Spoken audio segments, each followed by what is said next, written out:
Okay, so let's just try to implement this idea, right? But the code is shown in the slide. There's a couple of problems and issues, and the idea in presented in this code is correct, but there are a couple of issues. Especially, I don't like this line. So instead of using this code, I'm going to use my own, right? So let's just write my own. Let's just write. I'm gonna just write my own, and I'm gonna show it to you. Let's see the Python, right? Let's just open the Python shell.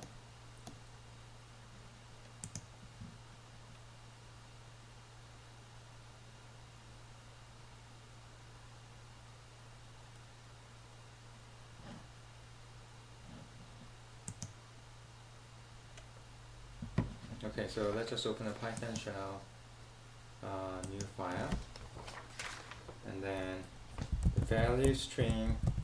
This is the I'm going to ask my this is my program. I'm going to ask user to enter a value. So input, enter a value, and then as you see the largest, right, int value string. So basically, this is the case. This is a case that what the largest, right? The largest value becomes the very first one that a user enters, because the user enters 88, right? At this point, there's only one number, right? There's any other number to compare, so 88 is obviously at this point is largest. So the largest is this value, the first. The number the user entered, right? And then there's a while loop. The value string is not equal to empty string, right? So empty string is a sentinel value. The value is equal to int value string. So basically, I like to convert this string into actual number, right? Once you test it for the whether it's empty string or not, then you can convert this value string to an integer value, and then if the value, right, is greater than a largest, then the largest value now what is becomes your value, right? And then if you want, by the way, this is just debugging purpose, you don't really need to put this print statement, but if this is the case, if the user entered, the value the user has just entered is greater than largest, and the largest what just is updated, right? So the largest becomes a new value, the value user just has entered. So if this is the case, I'll say for example, the largest updated read the new value, right? And that value, the new value is largest. So by the way, this is just for the debugging and just for learning. It's print functions. And then done, right? Then this program will ask, hey, please enter another value. So the value string is equal to input, enter a value, right? So this is all inside the while loop. Okay, once you're done with the while loop, meaning the user enters this empty string for the sentinel value, then it's time to print the maximum, right? The maximum value is largest. Largest, right? So let's just run this code, run module, and then I'll say loop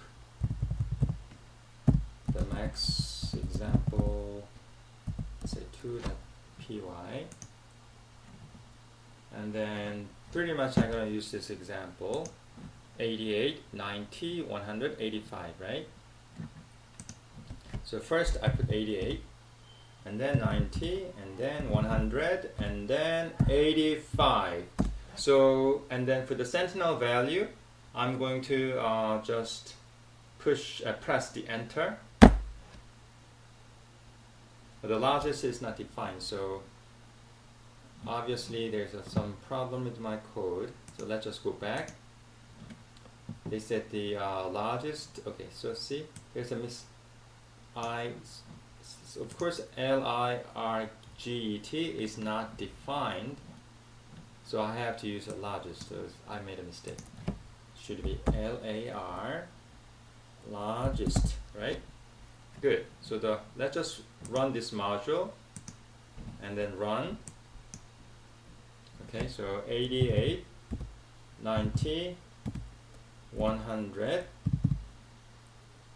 So see they compared, the largest was 88, and then 90 was greater than 88. So now the largest is 90, and that's why this line is printed.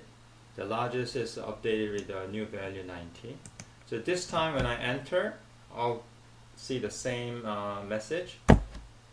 Now this time the largest updated with 100, meaning that this line of code is executed, right? So if you look at the if statement, this is printed because the value the user has entered, which is 100, is greater than 90. So largest is updated, and you print this line, right? And then I'll say what, 85, but there's not going to be now it's not going to be any update because 85 is less than 100. So for the sentinel, I'll just enter empty string, meaning I'm going to just press enter. See that the maximum value is 100. Good. So so let me just end my lecture here.